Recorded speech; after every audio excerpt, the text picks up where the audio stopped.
It looks like the other side of the facility is inventory. Correct. And we have multiple ways of inventorying stuff. We inventory our raw materials. Then we also do a lot of blending and store finished blends in bulk totes so that we can fill it to your customer's size, whether it's a quart, pail, a drum, or a tote.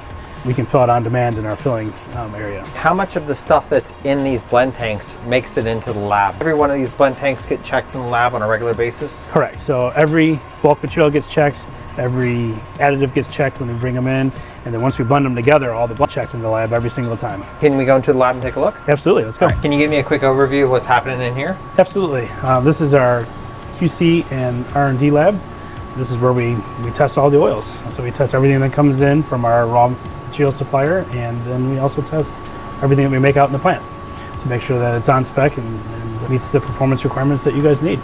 So if you guys are bringing in raw material, you're mixing, you're bottling, the lab is here, you have a really good handle on the base product and finished product through this place? That's correct. And how often are the chemists in here interacting with the product out there?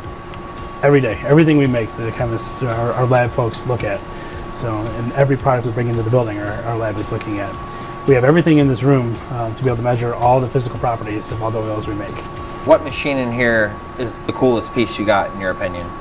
I believe the ICP is probably the coolest piece we have. We're able to look at elemental levels by the parts per billion on just about any element on the periodic table. Billion? Parts per billion. Wow. We actually dilute these samples by 10, so we get a result in parts per million.